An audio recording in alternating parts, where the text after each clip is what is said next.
Tilehurst End podcast by Reading fans for Reading fans. Hello and welcome to the Tilehurst End weekend preview, your handy audio guide to Reading's upcoming championship fixture. My name is Olly Allen, your host for today's show. With the working in papers, Tom Crocker still away on holiday.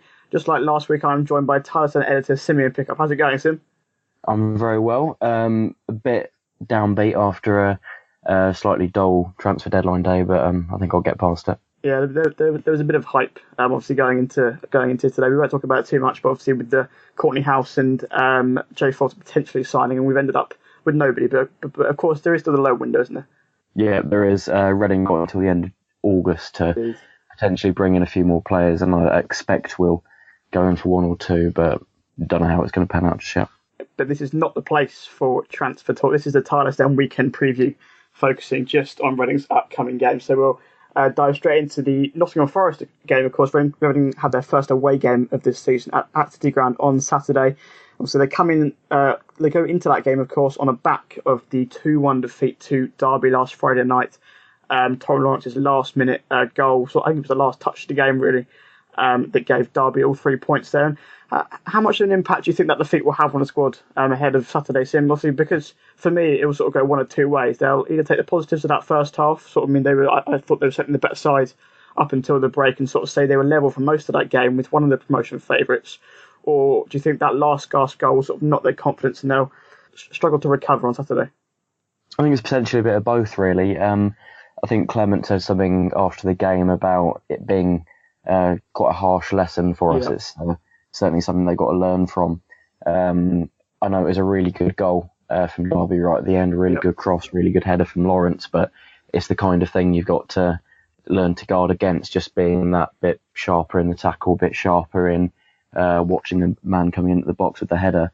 But it's something that you can learn from.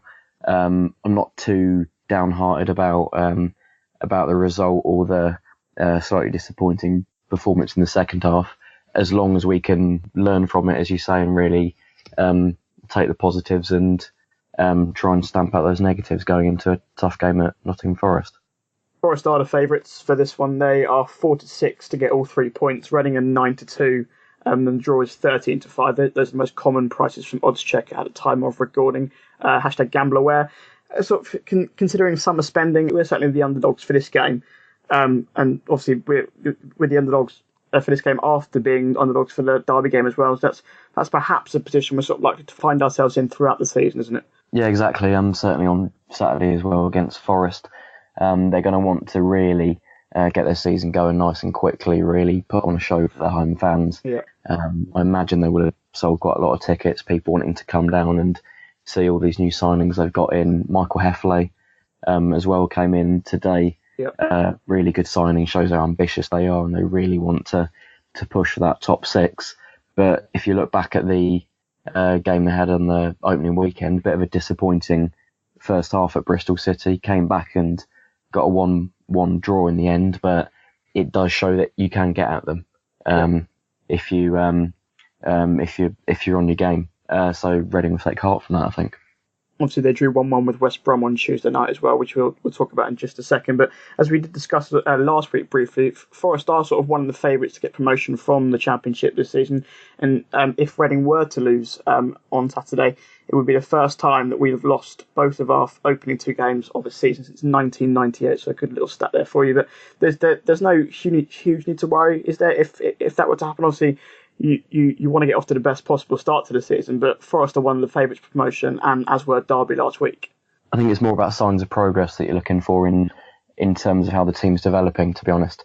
I'd be really worried if there are obvious signs that we've regressed from the Derby game, if we've really taken that knock to our morale quite severely, and if we've kind of retreated into ourselves a bit. But to be honest, even if we lose on Saturday, as long as we show that we're developing nicely, that we're starting to put in some good performances, then I won't be too worried. Reminds me of the start of the 15-16 season when it took us ages to get a win in any competition at all, really. I think it was until September maybe that we first got that win at Brentford. Yeah. But even before that, we've been laying good foundations for it, playing well. playing certainly much better football than we had the previous season. And it's that kind of gradual improvement that you want to see from the team at the start of the season. It's a long campaign. There's plenty of time to properly start racking up the points, but at this point you really just want to just show that there's some improvement there. That Brentford game was when Nick Blackman, of course, came into his own and then had that magnificent run of form and ended up getting him a move to Derby. So perhaps we'll see a similar from someone like Sonny Aluko, perhaps. But I'm not sure if that's wishful thinking or not. But this is, of course, Reading's first away game of this campaign. They didn't score in any of their last 4 away games last season, losing 3-0 to both Aston Villa and Sheffield Wednesday. So there's a lot of work. There's a lot to work on for the new campaign as to sort of work in all areas, really. But certainly away from home, this is where Paul Clement's sort of aim of making his team hard to beat really comes into play, isn't it? Yeah, and I think it's quite encouraging looking at the style of play we had last week as well, actually. Going up against, certainly on paper, a better side in Derby, where we had to withdraw a bit, really had to be on our toes defensively, but we also had a bit of a threat going forwards as well, with much more pace going forward, much more direct attacking out wide and through the middle. And if we can build on that, then we should be able to cause Forest some problems. Relies quite a lot on Modu Barrow being on his game and John Daddy Bodvarsson probably being the one tasked with holding the ball up and bringing other players into the game. But if they can do that, as they did on Friday, then we certainly got a chance. As for Forest, as mentioned, they did play again on Tuesday, and I'm not quite sure why it was them against West Brom. I think Middlesbrough against Sheffield United on Tuesday. I'm not quite sure why those 2 games were played then, but they did draw 1-1 with West Brom on Tuesday. I mean, they've got 2 points from 2 games after also drawing with Bristol City 1-1 on the opening day. Firstly, that sort of means they'll have had less recovery time than Reading going into Saturday's game, but also they conceded their equaliser in the 87th minute against West Brom and looked pretty rattled after that. I think Dwight Gale hit the bar for West Brom and could have won it, really. So certainly it seems sort of if Reading can hit them early, they might be able to take advantage of Forest. Or if they are losing by 1 goal with a few minutes to go, that game certainly does give them hope, doesn't it? Yeah, exactly. Kind of reminds me a bit of that game we had at the City Ground last season, where we were winning for so much of the game, having gone without a win for so long in that season, then conceding that late equaliser. So hopefully if we can perhaps put the game to bed a little bit earlier than that on Saturday, maybe get a 2-goal lead if we're particularly lucky, then should be on for a win, hopefully. I was trying to run that section on a positive note there, but you had to go and bring up last season, which just brought back horrific memories. But it's time now then for a view from the town end, where we get the view of the opposition fan going into the weekend's game. And of course, with Reading travelling to Nottingham Forest on Saturday, it's time to get the view of a Nottingham Forest fan. The view from the town end. What the opposition think. Here we are then, it's time to get the opposition view here on the Tilehurst End weekend preview, and with Reading travelling to Nottingham Forest on Saturday, I'm pleased to say that I'm joined by Rich Ferraro, who hosts the Forest Ramble podcast. How's it going, Rich? Yeah, good thanks. How's it going for you? Yeah, not too bad. It's good to have club football back, isn't it? Oh, very much so. I mean, the World Cup was a pleasant surprise, but it's still no match for seeing your own team, is it? Absolutely, and of course Forest kicked off the season last weekend with a 1-1 draw with Bristol City. Was that a promising performance from yourselves, and has it sort of provided you with a bit of hope for the season ahead? Honestly, the first half not so much, but Karanka obviously gave them a rocket at half time, and they scored within 45 seconds of the second half starting. So, and after that, they were, the Forest team were very much in the ascendant. I think certainly before the season kicked off, you were one of the bookies' favourites to go up, and was that sort of echoed within the fan base, or was there a bit more of a cautious feeling? Obviously, we saw the influence that George Mendes had on Wolves last season, sort of having now helped Forest and the likes of João Carvalho, Diego Goncalves and Gil Bastio Diaz. I probably mispronounced all of those names, but is there sort of a sense that sort of you could emulate Wolves this season and they'll win the title, perhaps? Promotion is clearly the aim.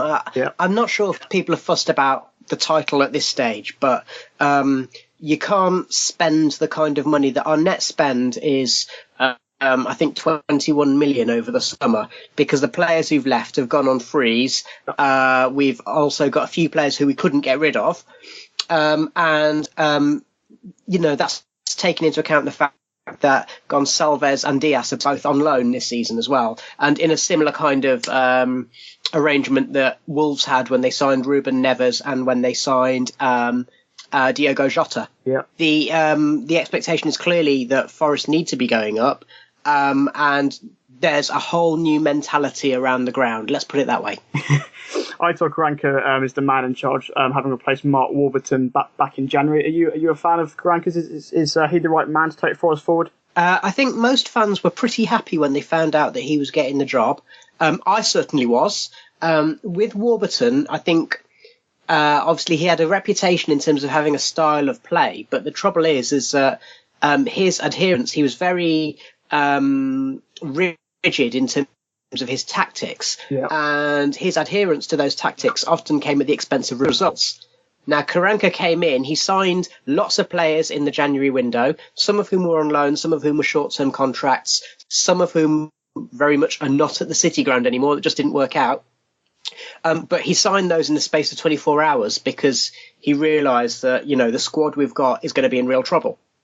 So he started surgery then and adopted a very pragmatic style of play, whereby we went from having possession-based football to a style whereby possession didn't matter anymore, but we were more likely to get results.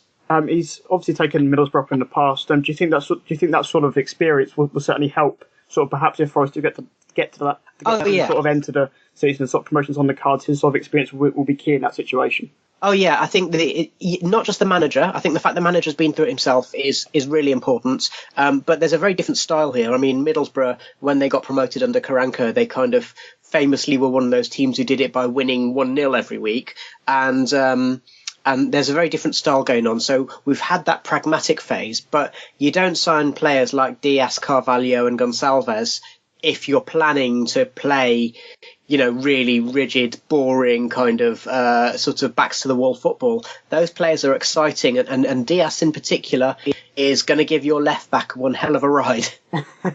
We mentioned sort of the big money that you've spent this summer, but also I think Forest has sort of had a reputation, sort of perhaps in the last couple of years or so, for bringing some really decent young players forward. How crucial are they going to be this season?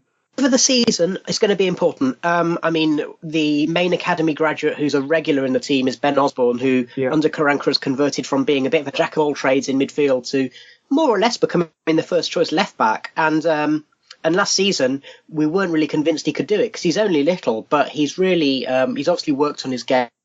And the fact that he's first choice, even though we have signed a specialist left back in Jack Robinson, probably says a lot.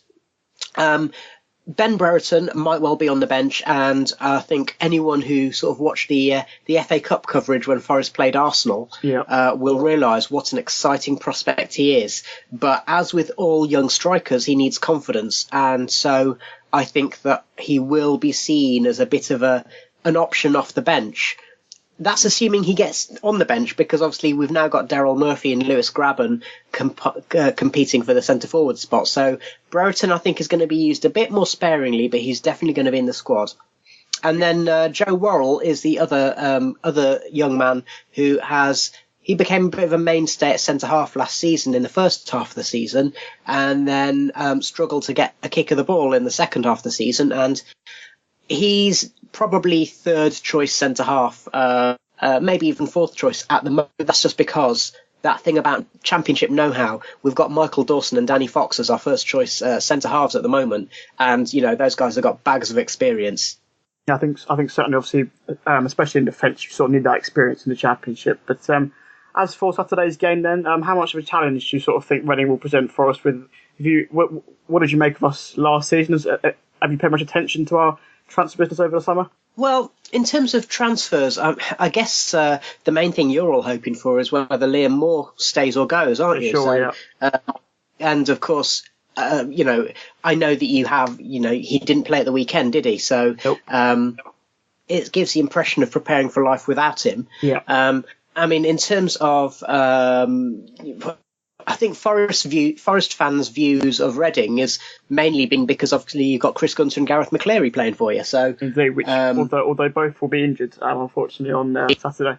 Yeah, which we don't mind because McCleary is a decent player. I always liked him because he was the kind of player who could make things happen out of not much. Yeah. And Gunter, I mean, he's definitely improved as a defender since he left us. That's the thing that I always kind of levelled, is that his positional sense as a defender wasn't always the best, but he's got many more years of championship experience and international experience under his belt now. So those are the players that we always kept an eye on. So in terms of the match itself, well, obviously it's the old cliche of there's no such thing as an easy game in the Championship. Forest are still finding their feet, and to an extent in a way that Reading have already found their feet, because Clement's had a bit more time to get a style established, whereas with the amount of players that Forest have signed over the summer, it has led to a change of style and a change of emphasis. From Forest's point of view, then, who do you think will be your key player at the weekend? I'm going for, it's difficult to say, either Carvalho or Diaz. Carvalho was most fans' man of the match in the opening match. I think people were impressed that he had a good degree of work ethic, as well as kind of the nous to play in the number 10 role. But Diaz is just, the way my dad described it, bless him, is that he doesn't run, he flies. He's strong, he's tricky and skillful. He scored a couple of amazing goals in pre-season. And if it does become a permanent transfer, bearing in mind we signed Carvalho for 15 million euros, Diaz is going to cost more if that becomes a permanent transfer. We obviously had Lewis Grabban on loan a couple of years ago, and you've now got him on a permanent deal. Do you think we could see him start? Obviously, we saw Daryl Murphy get on the score sheet last weekend. Do you think it'll be one or the other of those two, or is it going to be a strike partnership? It definitely won't be a partnership. Karanka plays with one up front. No, that sounds quite negative, but I'd say when you consider that we've got a good array of talent to play in the line just behind him, I think that's not a problem. A lot of people were surprised that Murphy started ahead of Grabban at the weekend. I wasn't that surprised, and I think that's because Daryl Murphy offers, apart from lots of experience and a bit more even than Grabban at this level, apart from that, I think he lends himself well to the style of play in terms of creating loads and loads of space for the players running up behind him and so on. Grabban less so, and so I think Grabban has kind of been brought in more as a poacher, with Murphy as more of the kind of let's hold it up, and particularly in away matches, I think Murphy will be the first choice. Finally then, how do you see the game panning out at the weekend, and what's your score prediction for the game? Oh, I hate making score predictions, but I think it's going to be a Forest win. I know I've got to say that, but I also think that as they play together, they will become better at getting the end product, which is, to me, the hardest bit of playing football, is actually scoring the goals. But as the Portuguese lads are bedding in, and I think they just may have a little bit too much for your back six of your sort of back four and sort of defensive players ahead of them. And yeah, so I'm going to go for 2-1 to Forest. I think I am with you. I think you probably will get the win. I think obviously we had that 94th minute win against Derby last Friday, sort of not stuffing out of us completely. So it'll be certainly interesting to see sort of how we react to that. Because I think we did sort of play quite well. That first half on Friday night, but obviously Derby getting that late goal might knock confidence a little bit. Obviously we went winless throughout pre-season as well, so we're still looking for our first win, I think, since April. So I think we will probably lose, but I think it could be tight. I'm going to go for 1-0 to Forest. My thanks then to you, Rich, for joining me on a Tilehurst End weekend preview. Best of luck on Saturday and for the rest of the season. Thanks a lot. No worries at all. It's now time then for me and Sim to discuss Reading's team news ahead of Saturday and pick our preferred lineups for the trip to the City Ground. Get social with the boys. Find them on Twitter at the Tilehurst End and facebook.com/the Tilehurst End. Welcome back to the Tilehurst End weekend preview, and it's time to look ahead to which players could feature for Reading at Nottingham Forest. Now, we're recording this on the Thursday evening. There's a press conference happening on Friday, so I'm sure we might know a little bit more about injuries and stuff after that. But as for the team news, at the moment, it seems as if there's little difference to last week. Dave Edwards is still out injured, of course. Callum Harriott and Adrian Popper also probably still out. John O'Shea was close last week apparently, so he might return to the squad, whilst Tyler Blackett is available again after selection. He's probably perhaps the most likely one to come in, maybe for Omar Richards. But does he go into your preferred lineup, Sim? No, I'll keep it exactly the same, to be honest. We had some good signs on Friday. Had some good encouraging spells defensively and attackingly, offensively even. So if we can build on that, then that'll be ideal, and that means we have to keep the same team as last time. Hopefully gather a bit of momentum, really get them gelled and get them clicking properly. So no need to make any major changes. I would make just one change from that defeat to Derby. I'd probably swap in Leandro Bacuna for Liam Kelly, because I sort of think Bacuna perhaps has a little bit more defensive cover in there and sort of can sort of drive the team forward, which is perhaps what we were lacking a little bit last week. So that's Manone in goal, and a back four of Andy Yeardom, Paul McShane, Thiago Ilori and Richards. Bacuna and Milo just in front of the defence for me. And then Luco, Swift and Barrows, the three further forward, with then John Daddyboard Varson up front by himself. So between us, Sim, we've made just one change. You touched on it briefly there, but is that sort of there's a need for consistency, or is it really because there's few other options available to Paul Clement? I think for me there's a fair amount of promise in that side that played against Derby, but would someone like Jay Fulton, who's moved to Reading from Swansea, sort of fell through today, would he have perhaps given something a little bit different? I think that partnership in the middle was not too bad, actually. You've got a good mixture of a more energetic player in Liam Kelly, and then bigger, more physical option in David Myler.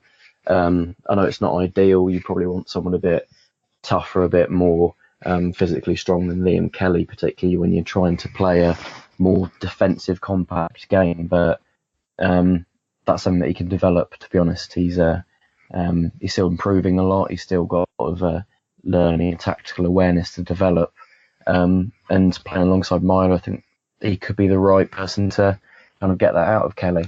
I do like Bacuna. He's probably going to come in the future, perhaps if we go to a really tough place, but at the moment I just think keep Myler and Kelly in there and just let that partnership develop. There have been some calls for Vita Manone to be dropped and Sam Walker to come in to make his debut. But obviously, Manone made that error against Derby for their first goal last weekend. But does it seem perhaps, obviously, after just one game, is that a little bit too soon for that to happen? Obviously, we know that Clement is certainly a fan of Sam Walker.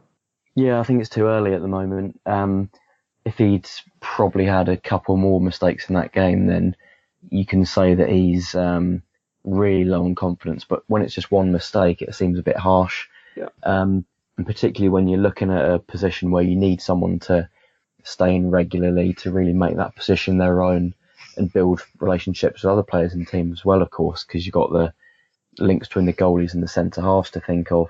You need that change if you're going to make it to really make sense and really seem fair to the players, essentially. If you drop Manone and he's feeling that he's not been given a proper chance, then you kind of leave a bit of a bad feeling there. Might be the kind of thing that affects Walker. But if you give Manone another chance in goal starting on Saturday at Forest, he's got the chance to either really impress and put that mistake to bed and put it behind him, or if he does make another mistake, there's a real definite sense that he should be dropped out of the team and give Walker a proper chance. I'd probably agree. I think obviously Manone is far from the best keeper now, but he's probably the best option we've got at the moment. But it really wouldn't surprise me, certainly perhaps maybe by Christmas, that Sam Walker comes in to have the number one. Obviously he's wearing number 28, but as in I think there wasn't particularly a need to bring in a goalkeeper on the face of it this summer, but obviously Paul Clement knows Sam Walker from his time at Chelsea and obviously a big fan of the player, so it certainly wouldn't surprise me to see sort of Clement bringing his own player between the sticks there. In front of the goalkeepers, of course, or goalkeeper singular, neither of us have picked Liam Moore, which is obviously, of course, no surprise at all, but he has confirmed today that he will be staying at Reading until January at least. But at what point does he come back into the side? So obviously he's still been training with the squad whilst his sort of future's been up in the air, but he's not played since getting 45 minutes against Ruben Kazan on the 20th of July. Is he maybe given a chance against Birmingham in the Cup next week, or against Bolton the following weekend, or does he sort of have to fight for his place back in the side? Yeah, it's a tough one, really. I guess his relationship with the players and the manager is still pretty good. Yep. I know he put in that transfer request, but he did make it very clear that it was more about getting Premier League football than any kind of disrespect to Reading or not wanting to play for this club. He just wanted to have that chance in the Premier League. I think that's something that his manager can respect, his teammates can respect. It's more about how do you really get him confident again, really get him motivated again in the light of a potentially hostile reaction from the crowd. I'm not so sure it's going to be particularly vitriolic when he next plays at the Medeski Stadium, but there were a few negative chants on the last pre-season friendly game against Crystal Palace. So if the fans are really clear that they haven't taken to his decision to stay and would kind of make it a little bit uncomfortable for him, then the manager's got to ease him back in. That could be best done on Saturday, to be honest. If he's on the bench, maybe comes on with a few minutes to go and just ease him in front of an away crowd rather than a potentially more hostile home crowd, then that could be the best way to do it. Certainly that statement he released on Twitter today, sort of it shows you what sort of character he is. It was quite a well written statement. Obviously, he sort of gave his reasons. I think anyone can. I think we all perhaps would have done the same in his situation. And obviously, when presented with the opportunity to play Premier League football, when those bids have come in for him, but certainly, obviously, from that statement and from what we've seen of him over the last 2 years, he certainly doesn't seem the sort of character to sulk in the reserve. So hopefully, and obviously, he won the Player of the Year awards last year, and he can certainly, if he is at his best, can be one of our better players. So finally then, Sim, I'll ask for your prediction for the game against Nottingham Forest. Last week you went with 1-1 against Derby, as did Tom Crocker. So both of you came incredibly close to getting that spot on until that late Tom Lawrence goal. But what are you going to go with this week? I'm going to go with 1-1 again. I'm going to be Mr. Consistent and just hope that there's not a late winner from Lewis Grabban, which would probably be the most likely thing to happen on Saturday, knowing our luck. Yeah, I went with 2-0 to Derby last week, so I picked up a point for saying that we'd lose. I am predicting a defeat again at City Grounds, unfortunately, this weekend. As I said to the Forest fan, Rich Ferraro, earlier in the show, I do think it will be tight, probably 1-0. As you said, I'd imagine Lewis Grabban almost will certainly score against us. Tom Crocker has gone for 2-1, so we'll see how that one pans out. To find out what all the other guys think the score will be, go and listen to Monday's main show, where Mark was joined by Johnny Williams and Dave Handbags Harris to review that defeat to Derby and also get through another bulging mailbag. If you have already listened to that main show and are now coming towards the end of this weekend preview, then thank you very much for your commitment. And I can tell you that the main show will be back early next week. As for this show, though, I'm on holiday next week, so a preview to the Aston Villa game on the bank holiday weekend will be when we next appear on your feeds, and the Wokingham Papers' Tom Crocker will be back for that one for the first time this season. It means, Sim, I have to say farewell to you. It's been a pleasure having you on for the first 2 weekend preview shows. Thanks for having me. It's an emotional goodbye. I've enjoyed my time here, but as they say, all good things have to come to an end. So I'll say my teary farewells and bid you the best of luck for the future. Thank you very much. I'm sure you may well be back on later on in the season, and certainly on the main show at some point too. Hopefully. Yeah, certainly hope so. Yeah. Hopefully you at home won't be going anywhere. Well, I hope so anyway. But and that you've enjoyed today's show. I'll be back as mentioned in 2 weeks' time. Until then, here's the 3 points on Saturday, and come on you Oz. The Tilehurst End Podcast by Reading fans for Reading fans.